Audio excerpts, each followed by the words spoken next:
ACB చేతిలో అవినీతి చేప. అయితే చేప అని అనకూడదంట, తిమ్మింగలం అనాలని మన ఏసీబీ పెద్దలు చెప్పడం జరుగుతుంది. ఏసీబీ చేతిలో ఓ పెద్ద తిమ్మింగలం, సుమారు 200 కోట్ల రూపాయల పైనే పట్టుకున్నటువంటి ఈ తిమ్మింగలాన్ని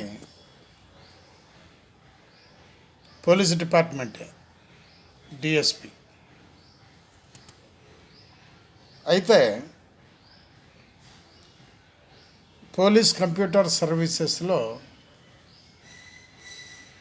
ఈయన గారు పనిచేయటం జరుగుతుంది. పేరు భీమరెడ్డి. అక్రమ ఆస్తులు, బంగారం, పొలాలు ఇవన్నీ వారి చుట్టూతే ఉన్నాయి.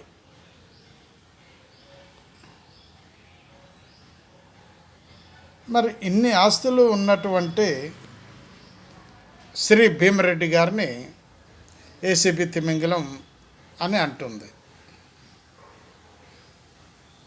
ఏసీబీ తిమింగలం అంటుంది, ఏసీబీ పట్టుకున్నది, వాళ్ళ పని వాళ్ళు చేశారు.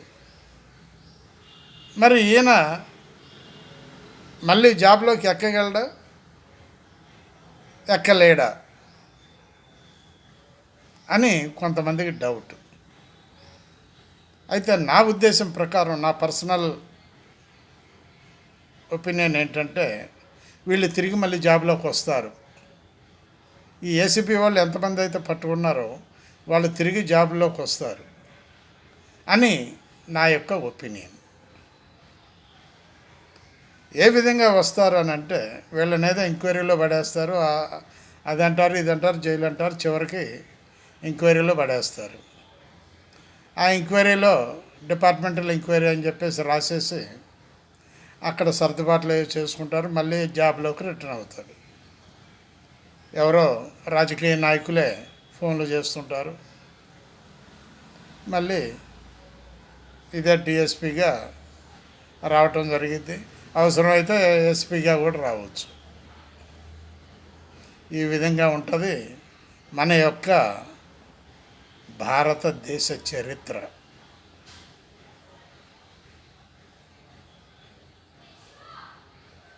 చూసారా, బీదవాడికి 80 గజాలు 60 గజాలు ఇవ్వటానికే గవర్నమెంటు నక్షత్రాలు చూస్తుంది. కానీ మరి ఇలాంటి వాళ్ళు ఎంతమంది ఉన్నారో చూసారా? కూలేశ్వరం ప్రాజెక్టులో ఎంతమంది, ఎన్ని కోట్లు దొరికినాయో చూసారా?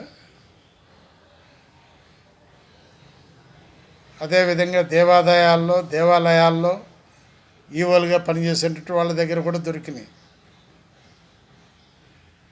చూసారా? రకరకాల తిమింగలాలు దొరుకుతూనే ఉన్నాయి, కానీ జాబులు లేవు అని చెప్పేసి గత 10 సంవత్సరాల ప్రభుత్వం అన్నది. వాళ్ళు పట్టుకోలేదు, ఇట్లాంటి వాళ్ళను జాబులు ఇవ్వలేదు. చూడండి దాని యొక్క వేరియేషన్. వాళ్ళు జాబులు ఇవ్వలేదు, ఇలాంటి వాళ్ళను పట్టుకోలేదు గత 10 సంవత్సరాల ప్రభుత్వం. ఎందుకు పట్టుకోలేదు అనేటటువంటిది ఒక క్వశ్చన్ మార్క్. ఆలోచించండి మీరు. బాలసాని వీరప్రసాద్, హైదరాబాద్.